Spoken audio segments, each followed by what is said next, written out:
दोस्तों, मैं अख्तर खान और आप देख रहे हैं सीबीसी न्यूज राजस्थान। हमने सवाल उठाया था फिल्म सिटी का।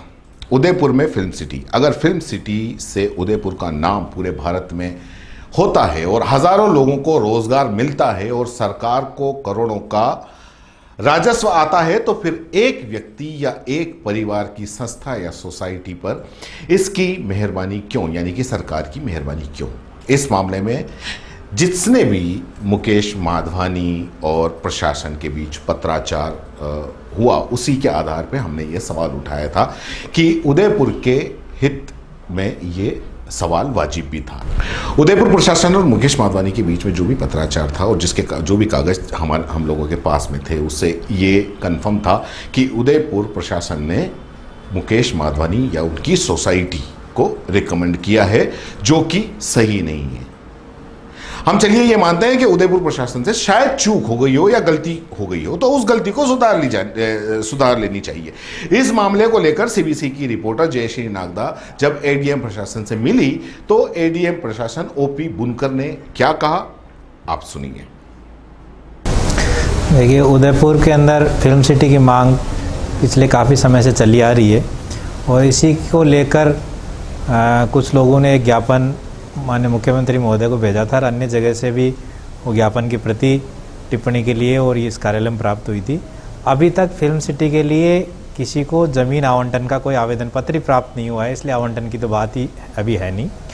उस ज्ञापन जो प्राप्त हुआ था उसमें चूँकि जिला कलेक्टर से टिप्पणी मांगी गई थी कि भाई क्या कर सकते हैं, तो इसलिए उस टिप्पणी में जिला कलेक्टर के यहाँ से ये भिजवाया गया है कि भाई हमारे पास ज़मीन उपलब्ध है, अगर पर्यटन विभाग कोई प्रस्ताव बनाएगा, कुछ आवंटन किसी को करना चाहेगा या कुछ प्रपोजल देगा, तो ज़मीन हमारे पास उपलब्ध है। आगे विभाग को अगर कोई ऐसी उनकी प्रपोजल हो, कोई प्रस्ताव हो, तो उसके ऊपर तदनुसार कार्रवाई की जा सकती है। तो वर्तमान में अभी न तो किसी को आवंटन किया गया है भूमि और न किसी का प्रस्ताव विचाराधीन है, न किसी का आवेदन पत्र विचाराधीन है। लेकिन सर, कहा यह जा रहा है कि मुकेश माधवानी नाम का जो पूरा परिवार हाँ, ये किया है उसमें ये आपके चैनल पे कोई न्यूज़ भी चली है, शायद मेरे पास कोई सूचना भी आई थी। तो इसमें यह है कि अभी तक यह है कि कोई आवेदन पत्र आवंटन का प्राप्त नहीं हुआ है इस कार्यालय में। केवल जो है वो मुकेश माधवानी का या जो भी कोई फर्म उन्होंने मुकेश माधवानी नाम बना रखी है, मुकेश माधवानी के लेटर हेड से वो जो विभिन्न स्तरों पर ज्ञापन जो जाते रहते हैं, जो अल्टीमेटली वापस टिप्पणी के लिए कलेक्टर कार्यालय में प्राप्त होते हैं, उसी के रेफरेंस में एक कागज़ का जवाब यहाँ से दिया गया है, जिसमें ये लिखा था कि भाई ये ज़मीन अपने पास गोगुंदा तहसील के अंदर उपलब्ध है और इसमें अगर राज्य सरकार चाहेगी, कोई पर्यटन विभाग चाहेगा कि कोई ऐसा प्रस्ताव लाना चाहते हैं, कोई घोषणा करना चाहते हैं, तो उसके लिए ये प्रस्ताव भेजा गया है। बाकी ऐसा कोई किसी को आवंटन करने का न तो कोई प्रस्ताव विचाराधीन है और न कोई ऐसा आवेदन पत्र ही आया हुआ है आज की तारीख में।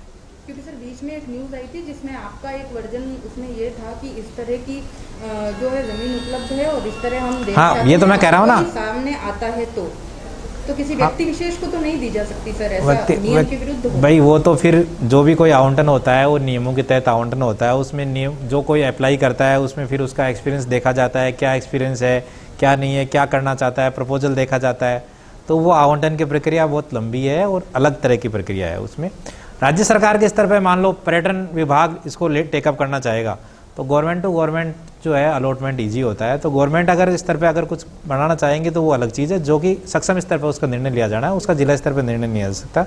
जिला स्तर पर यही अपन ने पर्यटन विभाग को भेजा है कि हमने ये ज़मीन देखी है, आप अपने जो है प्रतिनिधि से इसको दिखवा लें, आपको अगर उचित लग रही हो भूमि और उसमें आप कुछ करना चाहें तो आप कर सकते हैं।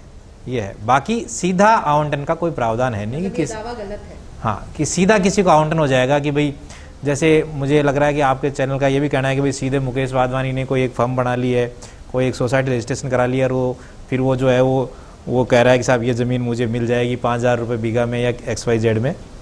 तो ऐसा कोई प्रावधान है नहीं।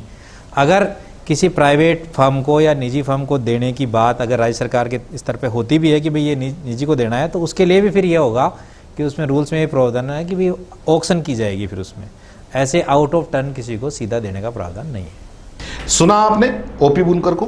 प्रशासन का कहना है कि अभी तक ऐसी कोई कार्रवाई या अलॉटमेंट की कार्रवाई नहीं हुई है। एक बात और भी ओपी बुनकर साहब ने कही जो बड़ी अच्छी है, जिसको सरकार को और खुद उदयपुर प्रशासन को संज्ञान में लेना चाहिए कि बजाय ये जमीन किसी एक व्यक्ति को या एक सोसाइटी को देने के, राजस्थान का पर्यटन विभाग या कोई ऐसा जिम्मेदार सरकारी विभाग इसकी जिम्मेदारी ले और वो इसको संचालित करे। साथ ही अगर ऐसा नहीं हो तो ओपन टेंडर निकाले, जो कि ओपी बुनकर साहब ने भी उसको कोट किया, आप उसमें सुन सकते हैं, जिसमें पारदर्शिता हो, यानी कि कुल्की में गुड़ फोड़ने वाली बात नहीं हो, बिल्कुल ओपन हो। जो जितना राजस्व देगा वो उसकी देखभाल करेगा या जैसा भी जो भी सरकार तय करे। मैं फिर से कह रहा हूं कि हम उदयपुर में फिल्म सिटी बनने के खिलाफ नहीं है, उस व्यवस्था के खिलाफ हैं जिस व्यवस्था से यह फिल्म सिटी किसी एक व्यक्ति, चाहे मुकेश माधवानी हो या कोई और, उसके हाथों में सौंपी जा रही थी। क्योंकि मुकेश माधवानी ने ही पत्राचार किया था, उसमें उन्होंने लिखा था कि सालाना 500 करोड़ का व्यवसाय इस फिल्म सिटी से हो सकता है। अगर ये 500 करोड़ का लाभ किसी व्यक्ति या किसी परिवार या किसी संस्था, किसी एक परिवार की संस्था या सोसाइटी को न जाकर राजस्व, सरकार को राजस्व आता है और उसका राजस्व बढ़ाता है, तो कहीं ना कहीं जनता को ही फायदा होगा। और जब फिल्म सिटी पर किसी एक व्यक्ति का आधिपत्य ना होकर सरकार का होगा तो सही मायनों में उदयपुर की जनता को रोजगार के अवसर भी मिलेंगे और ये उदयपुर की जनता के हित में भी होगा। इसके आगे मेरे से बहुत ज़्यादा समझदार लोग और काफ़ी ज्ञानी लोग उदयपुर में, उदयपुर के प्रशासन में बैठे हुए हैं, वो ज़्यादा बेहतर समझते हैं।